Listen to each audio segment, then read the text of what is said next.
السلام عليكم حبيباتي، نتمنى ان شاء الله تكونوا بخير وعلى خير وبألف صحة وعافية. اليوم ان شاء الله جبت لكم وصفة ليمونة بمقادير سهلة وبسيطة، يعني تحضريها في المنزل بدون بيض. تغنيك يعني عن شراء ليمونة. تجي بزاف قطنية وهشيشة وبنينة بزاف كما تلاحظون، يعني زينتها بالشيء اللي عندي. وهنا كما تلاحظوا راح نقسم لكم حبة للمصداقية. نتمنى انكم تجربوها فقط هاد الوصفة وتنجح معكم، واكيد ناجحة من اول تجربة.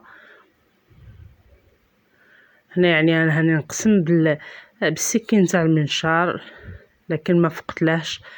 هنا بدلت. هنا اللي دخل اول مرة للقناة نتمنى ان شاء الله يشترك معي في القناة باش يوصله كل جديد. نتمنى ما تبخلوش عليا بلي لايك. نقول لكم الله يحفظكم ليا. هنا كما تلاحظوا جات بزاف هشيشه وقطنيه. راح نبدا في المقادير على بركه الله. عندي نصف كاس تاع سكر حبيبات، نضيف له كاس حليب وربع كاس تاع زيت. هنا نصف ملعقه كبيره نتاع فاني، يعني باش تعطينا هذيك الريحه تاع ليمونه اللي نشريوها من المحلات. هنا تقريبا ملعقه معمره نتاع خميره الخبز، وهنا كيس تاع خميرة حلويات من فئة 10 غرام.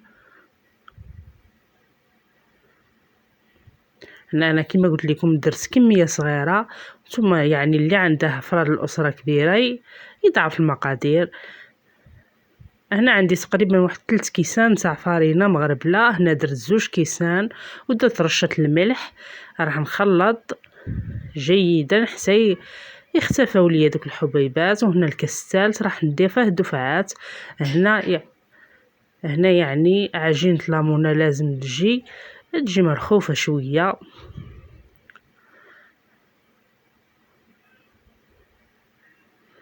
يعني سرها لازم تجي مرخوفة شوية باش تجيك مفشفشة وقطنية.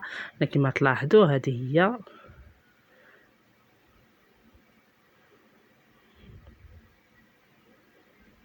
هادو انا كنت كملت الكاس الثالث. هنا راح نستعين بزيت باش فقط نلمدها، واحد تقريبا 2 ملاعق تاع زيت نضيفهم من الاخير باش فقط نلمدها ونخليها تخمر يعني في البول اللي خلطنا فيه.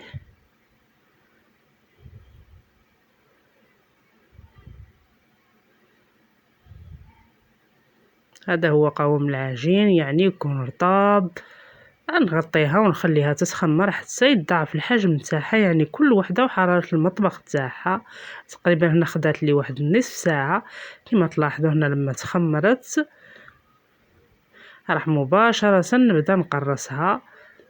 انا هنا عندي بلا دهنته بزيت كما قلت لكم. هاد الكميه يعني دارت لي 2 خبيزات صغار، كما تقدروا ديرها يعني خبزه كبيره. نحلها يعني ما راحش نرققها، ما راحش نخليها خشينه، راح نخليها متوسطه تقريبا واحد 2.5 سنتيم كما تلاحظوا، او 2 سنتيم باش تجيك يعني لاباس بها. هنا نمروا للكريمه، كريم باتيسير، يعني كل وحده والطريقه نتاعها في الكريم باتيسير. هنا تقريبا عندي 2 كيسان تاع حليب.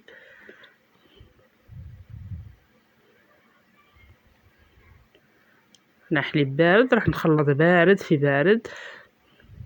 هنا كاين اللي يدير الماء، تقريبا صحاب المحلات يديروها غير بالماء عادي.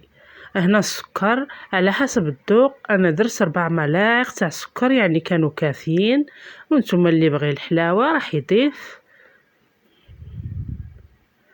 وهنا انا نخدمها بالفارينه عاديه يعني وتجيني مليحه. هنا درت 2 ملاعق معمرين تاع اكل تاع فارينه، ولافاني راح نخليه في الاخير. هنا نخلط مليح مليح بارد في بارد.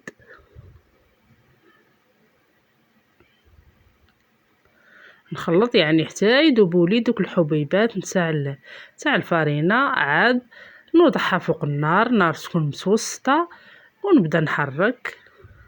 كما تلاحظوا لافاني راح نخليه في الاخير باش يعطينا ديك الريحه الطيبه. هنا راه فوق نار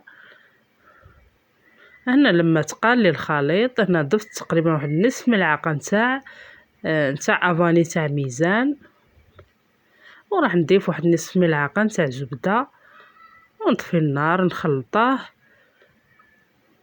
ونفرغه في اي بول، ونغلفه بورق شفاف ونخليها حتى تبرد جنبا.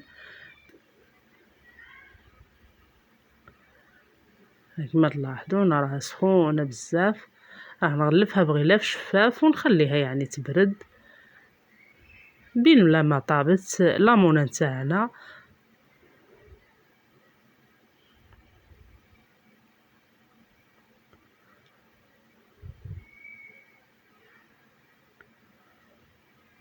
هنا يعني كما نعرفوا لازم يكون الورق شفاف، يكون لامس يعني الكريمه تاعنا باش ما دير لناش ديك القشره.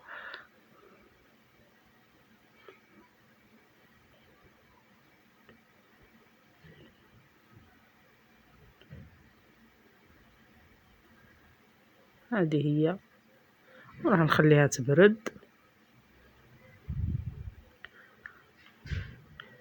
هنا كما تلاحظوا هنا ضاعف الحجم تاع لامونه نتاعنا. هنا مسخنا الفرن على 180 درجه، راح ندخلها طيب.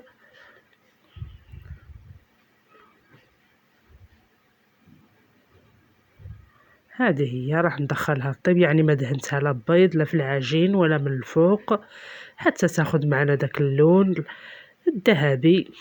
هنا يعني انا كنت نسيتها شويه، كانت تحمرت شويه. هذه هي كما تلاحظوا يعني تجي قطنيه. راح نفتحها وراح نعمرها بالكريمه. كما قلت لكم انا يعني هاد الكميه درت لي 2 خبيزات صغار.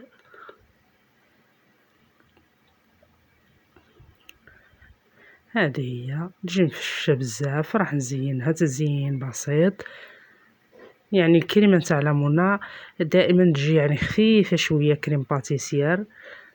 هنا راح نغلق. هنا راح ندهنها بقليل من العسل او مربى يعني اللي كان متوفر عندك. راح نزينها بقليل من الكاوكاو مرحي، كما تقدروا ديري غير سكر كلاصي، رشه نتاع سكر كلاصي. وهنا نزينها برشه نتاع سكر كلاصي يعني، والتزيين يبقى اختياري على حسب ذوق كل اخت. كاين اللي يعني تبغيها بالشوكولا ديرها بالشوكولا. هنا راح نقسم لكم حبه المصداقيه. نتمنى ان شاء الله وصفه لامونه تعجبكم وتجربوها وتنجح معكم، والى الملتقى في وصفات اخرى. السلام.